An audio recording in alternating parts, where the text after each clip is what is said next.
ನೋಡ್ತಿದ್ದೀರಾ ಜನಸೇವಾ ಕನ್ನಡ ಟಿವಿ. ಇಂದಿನ ಮುಖ್ಯಾಂಶಗಳು. ಬಿಜೆಪಿ ಶಾಸಕ ಮುನಿರತ್ನ ಸೇರಿದಂತೆ 4 ಮೇಲೆ ಎಫ್ಐಆರ್ ದಾಖಲು. ಮುನಿರತ್ನ ದಲಿತ ಒಕ್ಕಲಿಗ ಸಮುದಾಯವನ್ನು ಅಶ್ಲೀಲವಾಗಿ ನಿಂದಿಸಿದ್ದಾರೆ. ಇದು ಗಂಭೀರ ಅಪರಾಧ. ಸಿಎಂ ಸಿದ್ದರಾಮಯ್ಯ ಹೇಳಿಕೆ. ಜೀವ ಬೆದರಿಕೆ, ಜಾತಿ ನಿಂದನೆ ಪ್ರಕರಣ, ಆಂಧ್ರಕ್ಕೆ ಕದ್ದೊಡುತ್ತಿದ್ದ ಶಾಸಕ ಮುನಿರತ್ನ ಅರೆಸ್ಟ್. ದಲಿತರನ್ನು ಅವಮಾನಿಸಿದ ಬಿಜೆಪಿ ಶಾಸಕ ಮುನಿರತ್ನ ತಲೆದಂಡಕ್ಕೆ ಜಿಲ್ಲಾ ಕಾಂಗ್ರೆಸ್ ಮಾಧ್ಯಮ ವಕ್ತಾರ ಕೆಎನ್ ದೀಪಕ್ ಆಗ್ರಹಿಸಿದ್ದಾರೆ.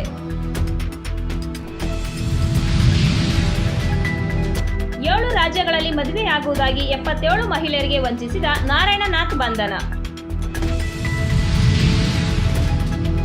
2 ಸಮುದಾಯಗಳು ಶಾಂತಿ ಸೌಹಾರ್ದತೆ ಕಾಪಾಡಲಿ ಕೃಷಿ ಸಚಿವ ಎನ್ ಚೆಲುವರಾಯಸ್ವಾಮಿ ಅಭಿಪ್ರಾಯ ವ್ಯಕ್ತಪಡಿಸಿದರು. ಮಳವಳ್ಳಿ ಸಿಎಂ ಆಗಮನದ ವೇಳೆ ಪ್ರತಿಭಟನೆಗೆ ಯತ್ನ, ಮಾಜಿ ಶಾಸಕ ಅನ್ನದಾನಿ ಬಂಧನ. ಕನ್ನಡ ನುಡಿ ಜಾತ್ರೆ ಪುಸ್ತಕ ಸಮಿತಿ, ಸ್ಮರಣ ಸಂಚಿಕೆ ಸಮಿತಿ ನಡುವೆ ಸಮನ್ವಯತೆ ಇರಲಿ ಡಾಕ್ಟರ್ ಮಹೇಶ್ ಜೋಶಿ. ಸುಳ್ಳಿನ ಸರದಾರರ ಪಿತೂರಿ ಷಡ್ಯಂತ್ರಗಳಿಗೆ ತಲೆ ಹೊತ್ತೆ ಇಡಬೇಡಿ, ಸಿಎಂ ಸಿದ್ದರಾಮಯ್ಯ ಕರೆ ನೀಡಿದರು.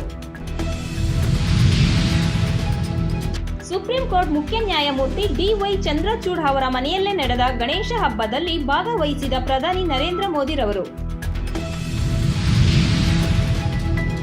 ಆರ್ಥಿಕ ಸಾಮಾಜಿಕ ಪ್ರಜಾಪ್ರಭುತ್ವ ಎಲ್ಲರಿಗೂ ಸಿಗಬೇಕು, ಸಿಎಂ ಸಿದ್ದರಾಮಯ್ಯ. ಅಂತಾರಾಷ್ಟ್ರೀಯ ಪ್ರಜಾಪ್ರಭುತ್ವ ದಿನದ ಬಗ್ಗೆ ಹೆಚ್ಚಿನ ಜಾಗೃತಿ ಅಗತ್ಯ, ಕೃಷಿ ಸಚಿವ ಎನ್ ಚೆಲುವರಾಯಸ್ವಾಮಿ ಹೇಳಿದರು. ಮಂಡ್ಯ ಬಿಜೆಪಿ ಶಾಸಕ ಮುನಿರತ್ನ ವಿರುದ್ಧ ಕಾಂಗ್ರೆಸ್ ದೂರು. ಮಳವಳ್ಳಿ ಗಗನಚುಕ್ಕಿ ಜಲಪಾತ ಅಂತಾರಾಷ್ಟ್ರೀಯ ಖ್ಯಾತಿ ಗಳಿಸಲಿ ಉನ್ನತ ಶಿಕ್ಷಣ ಸಚಿವರಾದ ಡಾಕ್ಟರ್ ಸುಧಾಕರ್ ಹೇಳಿಕೆ. ಒಕ್ಕಲಿಗರ ನಿಯೋಗದಿಂದ ಸಿಎಂ ಸಿದ್ದರಾಮಯ್ಯ ಭೇಟಿ, ಮುನಿರತ್ನ ವಿರುದ್ಧ ಕಠಿಣ ಕ್ರಮಕ್ಕೆ ಆಗ್ರಹ. ಸಬ್ಸ್ಕ್ರೈಬ್ ಬಟನ್ ಮೇಲೆ ಕ್ಲಿಕ್ ಮಾಡಿ ಹಾಗೂ ನಮ್ಮ ಹೊಸ ವಿಡಿಯೋ ನೋಟಿಫಿಕೇಶನ್ಗೋಸ್ಕರ ಪಕ್ಕದಲ್ಲಿ ಕಾಣುವ ಬೆಲ್ ಬಟನ್ ಮೇಲೆ ಕ್ಲಿಕ್ ಮಾಡಿ ಹಾಗೂ ಲೈಕ್ ಮಾಡಿ, ಶೇರ್ ಮಾಡಿ, ಕಮೆಂಟ್ ಮಾಡಿ.